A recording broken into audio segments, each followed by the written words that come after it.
Hello student, how are you? I hope आप सभी ठीक होंगे। तो बेटा मिशन 3000 की ये पहली वीडियो है। ठीक है, हम मैथ से स्टार्टिंग कर रहे हैं। जीएसटी के यानी जो आपका क्लास 10 का फर्स्ट चैप्टर है आईसीएसई बोर्ड का, जीएसटी चैप्टर के कुछ एमसीक्यू हैं जो आपके सामने लेकर हाजिर हैं। ठीक है, देखो फर्स्ट ऑफ ऑल हम इस चैप्टर के बारे में थोड़ा सा डिस्कशन करेंगे, क्योंकि बगैर डिस्कशन के आप इस सब क्वेश्चन को कर भी नहीं पाओगे, जाहिर सी बात है। ठीक है, पढ़ा है तो वेल एंड गुड कर सकते हो, लेकिन मैं तो शुरू से ही बताऊंगा। ठीक है, देखो जीएसटी होता क्या है यहाँ समझा देता हूँ। ठीक है, जीएसटी इसका फुल फॉर्म होता है, लिखा ही हुआ है ऊपर, गुड्स एंड सर्विसेज टैक्स। ठीक है, यानी ये सामान और कई तरीक़ों की सर्विसेज पे लगाया जाता है। क्या है आपका? ये टैक्स है। ठीक है, इंडिया में ये टैक्स सन 2017 में लगाया गया था। किस गवर्नमेंट ने लगाया था? बीजेपी गवर्नमेंट ने लगाया था। ठीक है, कहाँ से प्रेरित होकर लगाया गया था? यानी बीजेपी गवर्नमेंट को कहाँ से प्रेरणा मिली कि हमको ये टैक्स हिंदुस्तान पे लगाना चाहिए? वो प्रेरणा मिली थी कनाडा से। कहाँ से मिली थी? कनाडा से। ओके, और एक चीज़ और समझो, फर्स्ट टाइम ये जो टैक्स था जीएसटी ये लगाया गया था फ्रांस में। देखो तीन चीज़ें हैं। जीएसटी टैक्स 2017 में इंडिया में लगाया। किस गवर्नमेंट ने लगाया? BJP government, Bharatiya Janata party ने। कहाँ से प्रेरित होकर लगाया था? यानी किस देश में बीजेपी गवर्नमेंट ने देखा कि जीएसटी है, ठीक है, और वहाँ से प्रेरणा लेके लगाया गया, तो कनाडा से।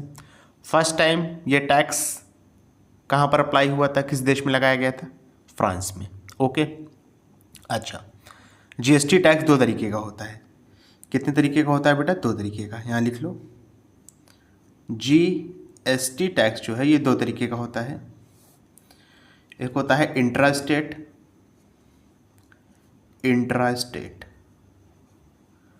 और दूसरा होता है बेटा इंटर स्टेट। क्या होता है? Inter state.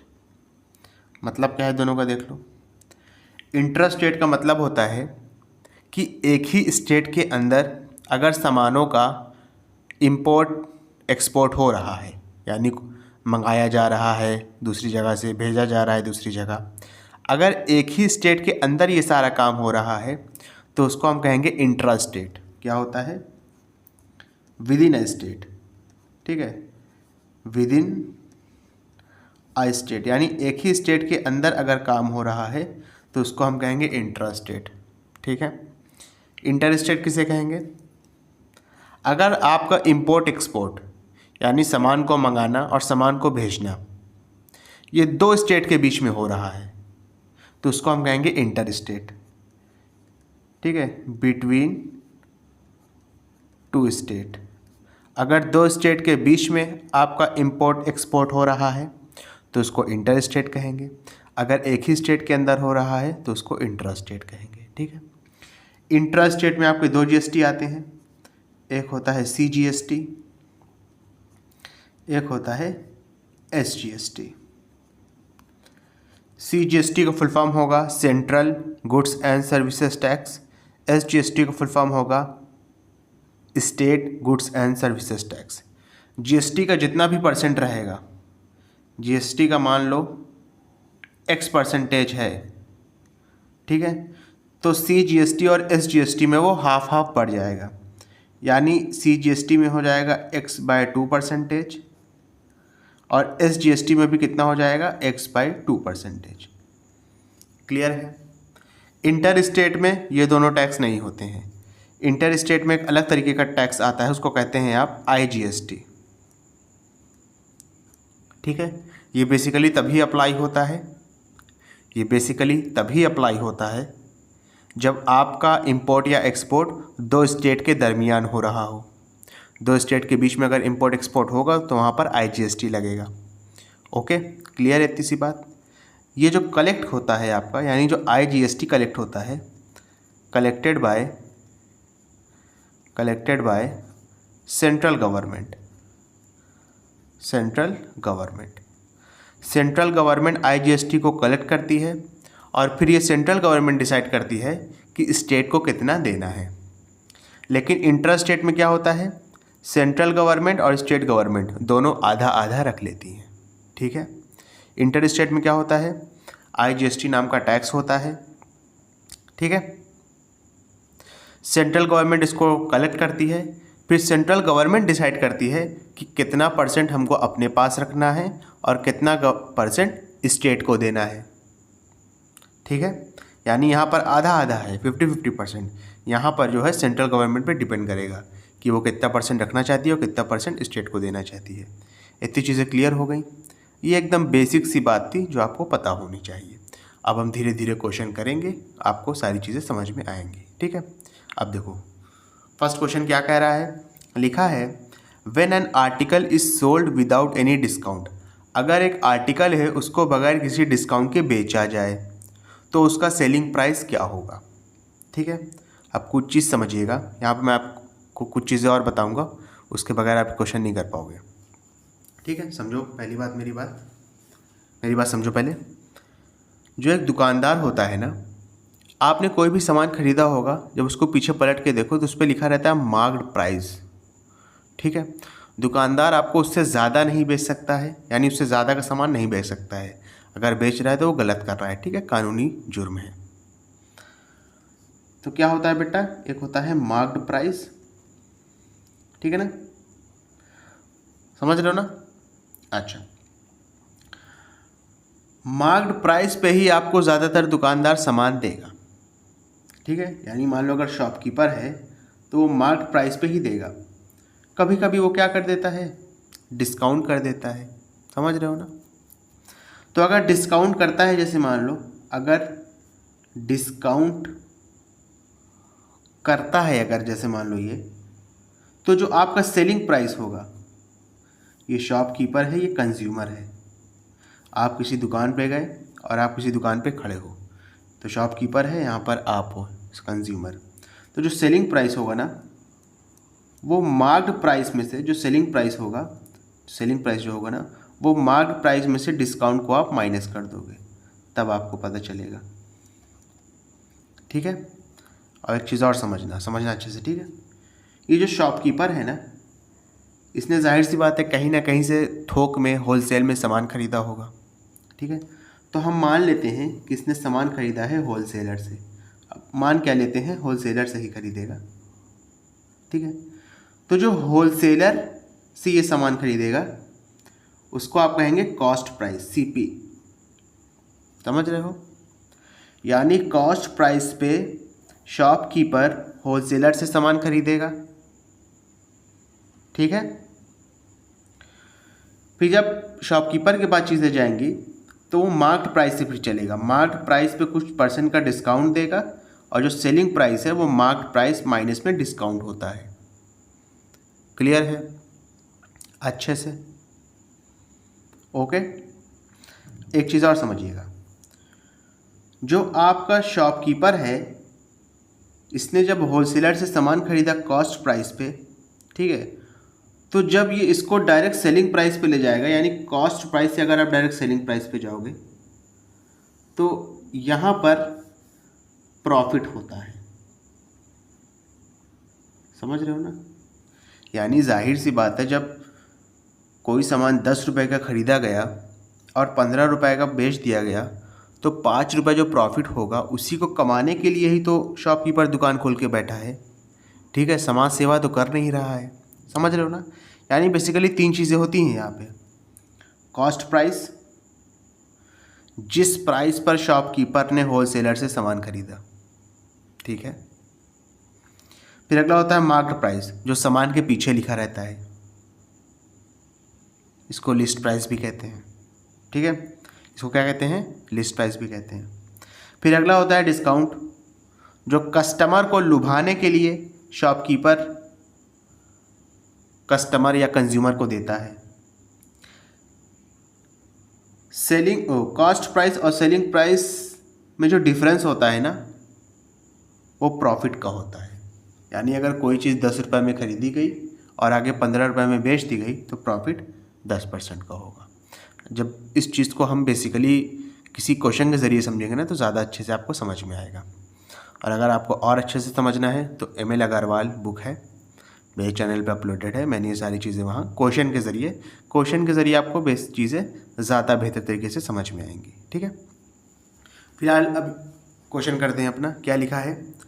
लिखा है when an article is sold without any discount. अगर किसी आर्टिकल को बगैर किसी डिस्काउंट के बेचा जाए तो उसका सेलिंग प्राइस क्या होगा? उसका सेलिंग प्राइस क्या होगा? कह रहा है यहाँ पे डिस्काउंट है ही नहीं, तो उसका सेलिंग प्राइस क्या हो जाएगा? मार्क्ड प्राइस माइनस में डिस्काउंट जीरो है, तो सेलिंग प्राइस आपका मार्क प्राइस के बराबर हो जाएगा। और मैंने अभी आपको बताया था कि मार्क प्राइस और लिस्ट प्राइस सेम होता है, तो आपका ऑप्शन क्या हो जाएगा? ऑप्शन डी हो जाएगा कि मार्क प्राइस और लिस्ट प्राइस दोनों आंसर है। ओके, चलिए नेक्स्ट क्वेश्चन देखो क्या लिखा है। लिखा है Mukesh buys an article mark at ₹5,000 at a discount of 15% on the mark price. कह रहा है मुकेश ने एक आर्टिकल खरीदा 5,000 रुपये का, ठीक है, 15% के डिस्काउंट पे मार्क प्राइस में। अच्छा, खरीदा नहीं है, सॉरी, मार्क किया है। यानी मुकेश ने एक आर्टिकल खरीदा है 15% का डिस्काउंट लगा के, जिसका मार्क प्राइस 5,000 था। The rate of tax being 18%, then the tax Mukesh has to pay for this purchase. आसान क्वेश्चन है, देखो सॉल्यूशन। देखो यहाँ पे आपको मार्क प्राइस दिया हुआ है, समझ रहे हो? यहाँ पे आपको मार्क प्राइस दिया हुआ है। मार्क प्राइस लिख लो, MP कितना दिया है? ₹5,000। डिस्काउंट कितने का है? 15% का है। डिस्काउंट कितने का है बेटा? 15% का है। ठीक है, तो सेलिंग प्राइस कितना हो जाएगा? SP। मार्क प्राइस में से आप डिस्काउंट माइनस कर दोगे। ओके, अच्छा 15% किसका होगा? मार्क प्राइस का ही तो होगा ना, तो 15% ऑफ MP लिखोगे यहाँ पे। MP आपका 5,000 है, माइनस में डिस्काउंट कितना है? 15% ऑफ मार्क प्राइस। परसेंटेज को फ्रैक्शन में चेंज करेंगे तो अपॉन में 100 कर देंगे। ऑफ का मतलब इनटू मार्क प्राइस कितना होता है? 5,000 है। 2 0 से 2 0 कैंसिल आउट हुआ। 5,000 में से आप माइनस कर देंगे, 15 को 5 से मल्टीप्लाई करेंगे, आएगा 75, साथ में 0 लिख देंगे। क्लियर है अच्छे से? ओके, अब देखो ये आंसर कितना आ जाएगा? 4,250। ये आपका आ गया सेलिंग प्राइस। अब जो मुकेश टैक्स देगा ना आगे, वो सेलिंग प्राइस पे देगा बेटा, इस बात का ध्यान रखना। मैंने क्या कहा? अब जो मुकेश आगे टैक्स देगा ना बेटा, वो सेलिंग प्राइस पे देगा। ओके, तो टैक्स कितना हो जाएगा? टैक्स दिया है 18%, तो हो जाएगा 18% ऑफ सेलिंग प्राइस। तो 18 अपॉन में 100 इंटू में सेलिंग प्राइस कितना है? 4250।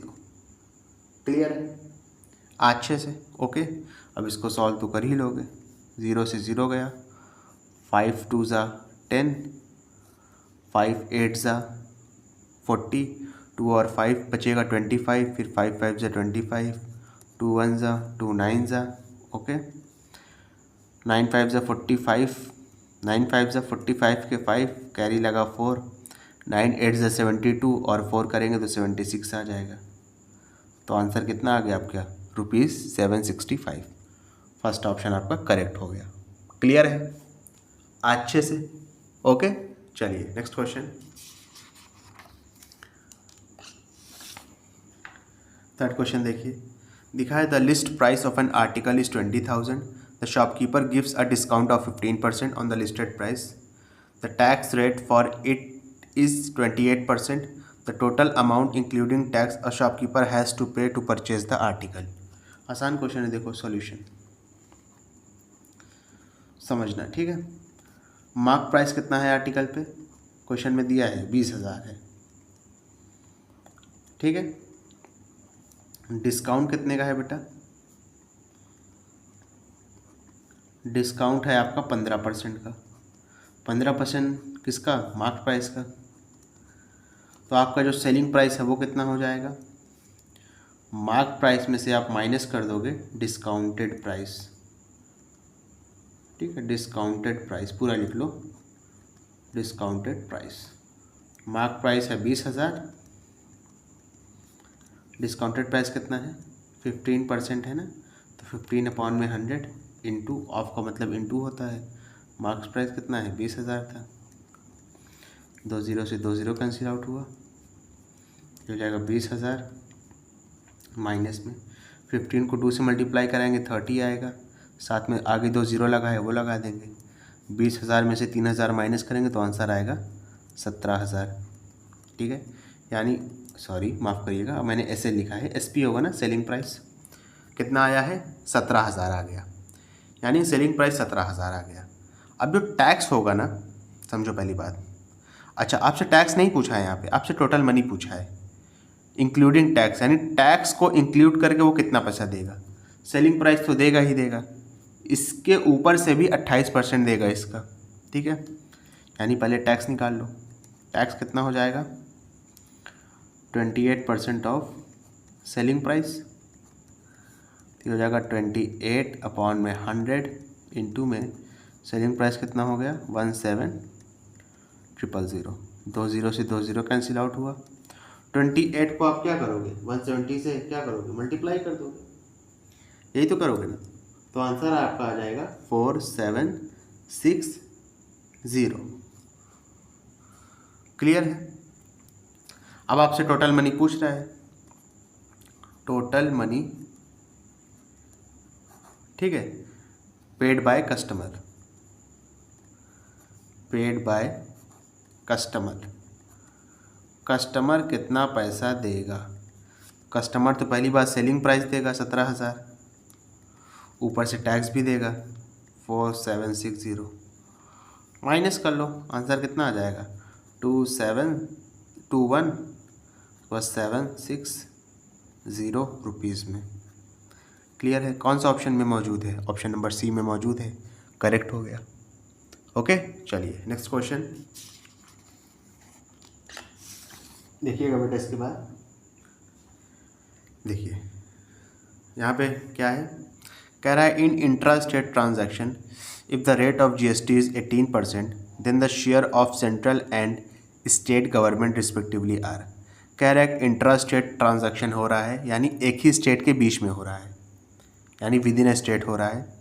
अगर रेट ऑफ GST 18% है तो सेंट्रल और स्टेट को कितना मिलेगा? मैंने आपको अभी बताया था, देखिए मैं आपको पेपर भी दिखा देता हूँ जहाँ पर मैंने आपको थोड़ा सा इंट्रो बताया था। ये देखिए, अगर GST टोटल है X ना और इंट्रा स्टेट है तो CGST और SGST क्या होता है? हाफ हाफ हो जाता है, ठीक है। यहाँ पे कितना दिया है? 18% दिया है, तो सेंट्रल और स्टेट को कितना पड़ेगा? आधा आधा मिलेगा, 18 का हाफ क्या हो जाएगा? 9% मिलेगा। ऑप्शन नंबर सी करेक्ट हो गया। ओके, चलो नेक्स्ट क्वेश्चन क्या लिखा है? लिखा है in intra state transaction the GST collected from the buyer is deposited with. कह रहा है अगर इंट्रा स्टेट ट्रांजैक्शन हुआ है तो जो बायर है यानी कस्टमर से जो GST मिला है वो कहाँ डिपॉजिट किया जाएगा? सेंट्रल गवर्नमेंट में, स्टेट गवर्नमेंट में, या both the central and state government equally. तो जाहिर सी बात है यही ऑप्शन होगा।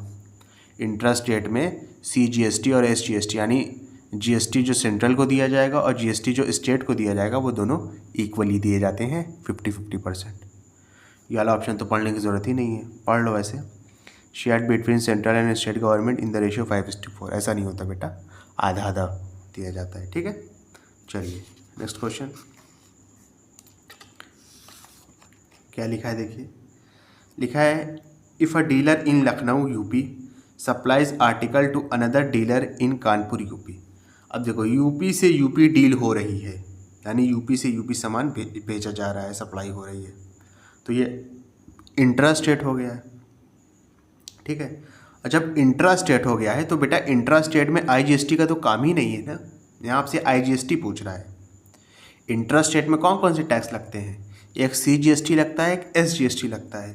आपसे पूछ रहा है IGST, तो IGST तो यहाँ पे होगा ही नहीं, तो ऑप्शन नंबर डी क्या हो जाएगा? करेक्ट हो जाएगा, नील। ओके, चलिए नेक्स्ट क्वेश्चन। देख रहे हो कितना आसान क्वेश्चन है ये। इस सब टाइप के क्वेश्चन आ सकते हैं एग्जाम में, इसीलिए करा रहा हूँ 1 नंबर में। अब मान लीजिए यही क्वेश्चन आ गया, अब बच्चा निकालने बैठ गया कि 18% है, IGST है, तो क्या पता आधा लगे, 9% निकाल के चलाएगा, गलत हो जाएगा। ठीक है, इस वजह से थोड़ा क्वेश्चन को पढ़ा भी जाता है। अब जैसे यहाँ देखो लिखा है, if a dealer in Agra UP supply goods worth ₹10,000 to another dealer in Bhopal MP, यानी यूपी से MP सामान की सप्लाई हो रही है, यानी ये इंटर स्टेट वाला चीज़ है। और इंटर स्टेट में कौन सा टैक्स काम करेगा? सिर्फ और सिर्फ IGST काम करेगा। क्वेश्चन में क्या पूछ रहा है? CGST पूछ रहा है, पढ़ लो। With the rate of GST 28%, then the tax levied under CGST। अब आपका इंटर स्टेट हो रहा है ट्रेड, ठीक है, इंटर स्टेट में लगता है IGST, आप पूछ रहे हो CGST, तो ये भी क्या हो जाएगा? नील हो जाएगा। समझ रहे हो ना? चलिए नेक्स्ट क्वेश्चन देखिए क्या लिखा है। लिखा है, a dealer in Mumbai supplies goods and services worth ₹5,000 to another dealer in Pune. ठीक है, यानी मुंबई से पुणे हो रहा है। अब आपको थोड़ा सा जानकारी होनी चाहिए कि मुंबई और पुणे दोनों ही महाराष्ट्र में हैं, यानी सेम स्टेट के बीच ट्रेड हो रहा है। यानी जो 2 सिटी के बीच ट्रेड हो रहा है वो दोनों सेम स्टेट में है, तो यहाँ पे इंट्रा स्टेट वाला सिस्टम लगेगा। इंट्रा स्टेट में आपका CGST IGST होता है, ये बात समझना, और दोनों इक्वल होता है। माफ़ करिएगा, शायद मैंने गलत बोल दिया है। इंट्रा स्टेट में CGST और SGST लगता है। देखो दिखा दे रहा हूँ, इस पेज को ध्यान में रखो। इंट्रा स्टेट में मुंबई पुणे एक ही स्टेट में है, महाराष्ट्र में, तो वहाँ लगेगा इंट्रा स्टेट। CGST IGST दोनों ही इक्वल होता है, माफ़ करिएगा, CGST और SGST दोनों ही इक्वल होता है, और IGST क्या होता है? इंट्रा स्टेट के केस में नील होता है। ठीक है, क्वेश्चन में क्या पूछा है देखो, if the rate of GST is 18%, अगर 18% है, then the tax levied under CGST SGST and IGST respectively are. CGST SGST और IGST पे कितना कितना लगेगा? IGST तो पहली बात नील हो जाएगा, यानी थर्ड ऑप्शन नील होना चाहिए। ठीक है, थर्ड ऑप्शन नील किस में है? इसमें है और इसमें है, यानी आपके ये दोनों ऑप्शन तो कट गए, ये भी कट गया आपका, ये भी कट गया। सेकेंड चीज़ क्या है कि CGST और SGST अगर इंट्रा स्टेट है तो दोनों इक्वल होते हैं, तो अब देख लेते हैं इक्वल किस में है। इन दोनों में तो इक्वल नहीं है, ये भी कट गया। आपका ये वाला ऑप्शन बिल्कुल करेक्ट है। देख रहे हो, पेन चलाने की भी ज़रूरत नहीं पड़ी है, बस आपको बेसिक कॉन्सेप्ट पता था, उसी की बुनियाद से आपने ये वाला क्वेश्चन कर लिया है। और अगर निकालना चाहे ना तो निकाल लेना। 18% का आधा करोगे तो 9% आएगा। जब 9% आप 5,000 का निकालोगे ना तो 450 ही आएगा दोनों केस में। क्लियर है अच्छे से? चलो नेक्स्ट क्वेश्चन। ये अच्छा क्वेश्चन था।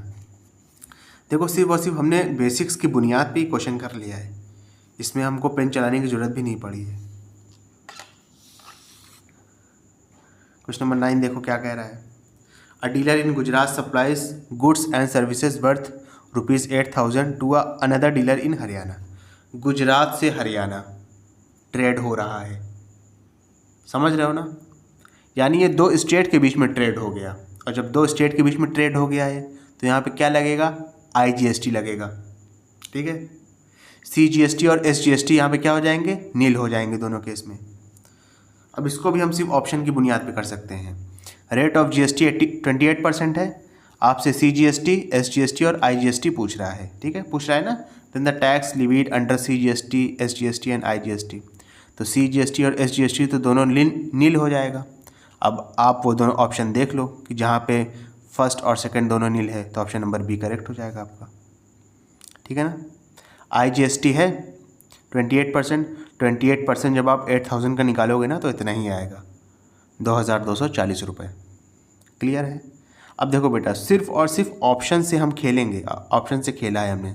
ठीक है, तो इस तरीके की बेसिक बातें आपको पता होनी चाहिए। क्लियर है ना? चलो नेक्स्ट क्वेश्चन देखिए क्या लिखा है। लिखा है, Ramesh buy some goods worth ₹5,000 in the same city ठीक है, सेम सिटी हो गया है, यानी इस बार सिटी भी नहीं बदली, तो वही वाला है, इंट्रा स्टेट वाला है, विद इन अ स्टेट आपका ट्रेड हो रहा है।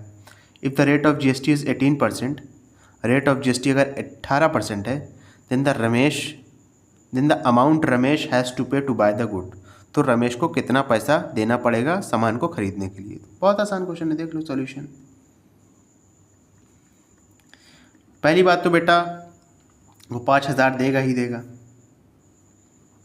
ऊपर से टैक्स कितना देगा, 18% देगा 5,000 पे, तो 18% ऑफ 5,000, समझ रहे हो ना, निकाल लो, इसको आंसर आ जाएगा।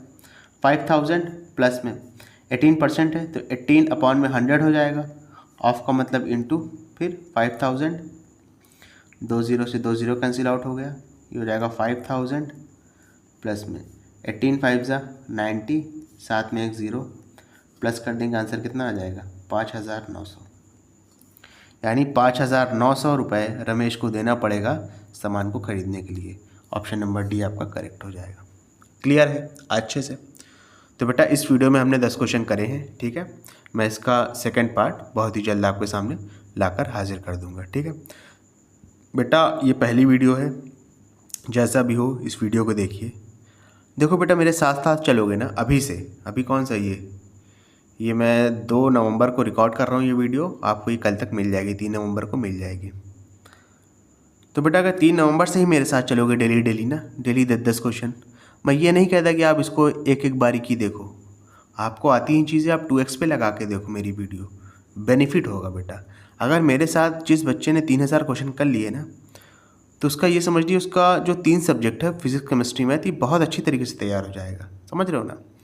चलिए बेटा, मुझे उम्मीद है आप लोग मुझे इस वीडियो पे सपोर्ट करेंगे, ठीक है। Thank you.